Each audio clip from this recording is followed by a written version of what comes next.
हमारे बीच बैठे हैं प्रफुल्ल राज के पिताजी। काफ़ी संघर्ष के बाद बच्चों को बेहतर शिक्षा देने का इन्होंने प्रयास किया और उसका फलाफल आज हम लोग के सामने कि इनके पुत्र प्रत्युष राज देश की प्रतिष्ठित सेवा में पहुंच गए हैं। और आइए अब इनसे हम जान रहे हैं कि कैसा महसूस कर रहे हैं, क्या संदेश है, क्या अनुभव हो रहा है बच्चों का जब पहली बार ये सूचना आपको मिली। प्रफुल्ल जी, आपका स्वागत है। बताइए जी, क्या अनुभव है और आगे की क्या योजना है,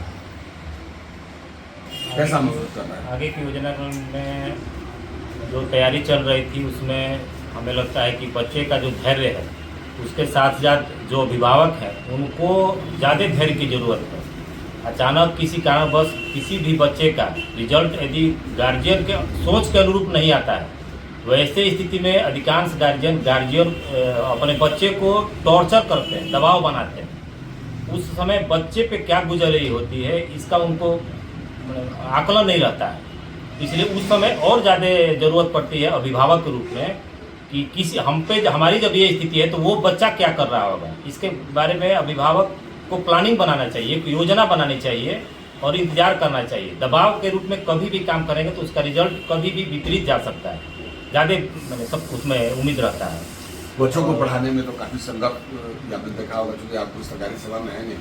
बच्चों को पढ़ाने में संघर्ष तो ज़रूरत से ज़्यादा करना है, वो भी आज के दौर में। एजुकेशन इतना महंगा हो चुका है और लड़के को बिगड़ने के संसाधन 99.9% उसके हाथ में, 0.1% बचा हुआ है अभिभावक के पास, वो भी छाती पर मैंने कलेजे पर हाथ रख करके। बिगड़ने का चांस 99.9%, 0.1% चांस है कि मेरा बेटा मेरा बच्ची जो है अचानक हो सकता है कि किसी भी मार्गदर्शन से सुधर जाए और रास्ता पकड़ ले। तो शुरू से बच्चों को पढ़ाने लिखे, चूँकि आप तो व्यवसाय से जुड़े रहे हैं और व्यवसाय में रहते बच्चों को पढ़ाई के प्रति इतने जागरूक और सेंसिटिव करने का कैसे आपके दिमाग में बताइए?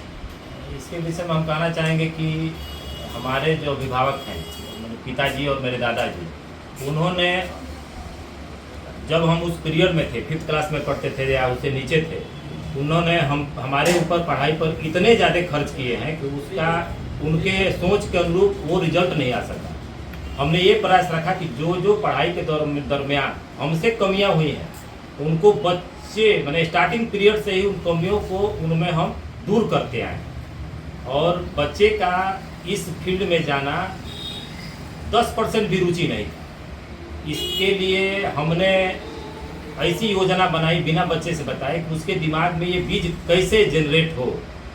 और अचानक से नहीं, मेरा प्लानिंग था, बच्चे का नहीं था। मेरी प्लानिंग था कि बच्चा किसी कॉर्पोरेट में काम करके किसी एक संस्था को फायदा न दे, वो ऐसी प्रशासनिक सेवा में भारत सरकार की सेवा में आकर के एक समुदाय को, जिसे मैंने मास लेवल पर अधिकांश मात्रा में लोग प्रभावित हों और उस धारा से जुड़ सके, योजना का लाभ मिल सके।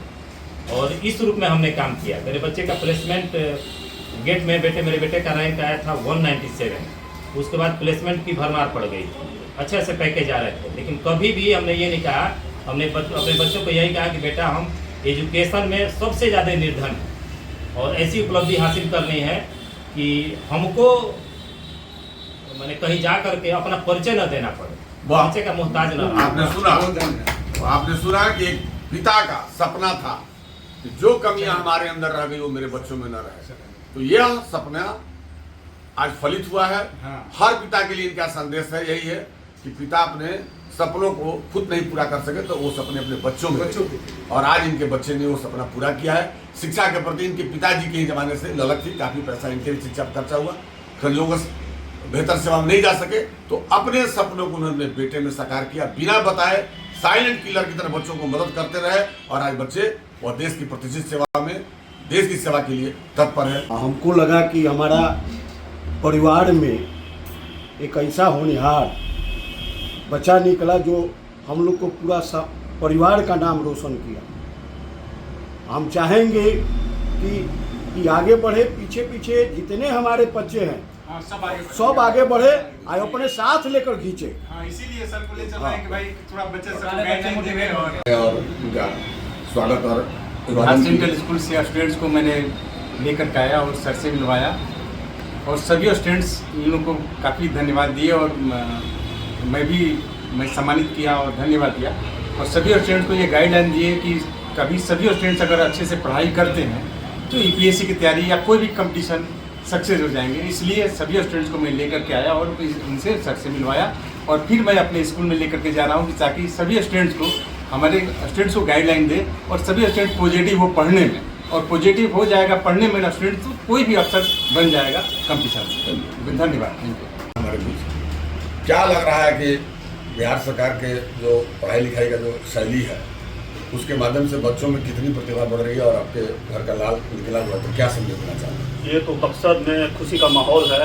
आज हमारे प्रत्युष राज जी हैं, हम लोग के करीबी हैं और हम लोग के समाज से आते हैं, और हमको सुन के बहुत ही खुशी हुई। मैंने तो 3-4 बार आया यहाँ पे, संजोग से मुलाकात नहीं हुआ, तो आज फिर मैं आया, इनको बधाई दिया। और बक्सर के लिए नहीं, पूरे बिहार के लिए खुशी का माहौल है। ये हमारा एक लाल लड़का मतलब कि सिविल सर्विस में बहुत बढ़िया काम किया है, इसीलिए हम बधाई दे रहे हैं। और हमारे ये भी संदेश देना चाहूँगा कि बच्चे यहाँ पर पढ़े और हम ऐसे ही आगे निकले। जदयू के नेता हमारे बीच और शिक्षाविद मोहन चौधरी जी हैं। क्या मोहन चौधरी जी, आप शिक्षाविद हैं, बच्चों की सफलता पर आपके मिजाज क्या है? बहुत खुश हैं, बहुत खुश हैं, क्योंकि हम भी MSc किए मैथमेटिक्स से, लेकिन बक्सर में देखते थे पढ़ाई लिखाई का माहौल बहुत खाली है। नौकरी भी किए, नवोदय में भी गए, लेकिन हमको जचा नहीं, छोड़ दिए। और देखिए आए तो यहाँ कभी केंद्रीय विद्यालय, तो मेडिकल कॉलेज, इंजीनियरिंग कॉलेज, और इस तरह से हम लोगों के टाइम में IAS तो मतलब इतना मैं खुश हूँ, इतना खुश हूँ कि आज मेरा भी लाल कुछ लायक हो गया। IAS IPS लोग होने लगे बक्सर से, इसलिए मैं बहुत खुश हूँ। बक्सर के लिए गौरव की बात है।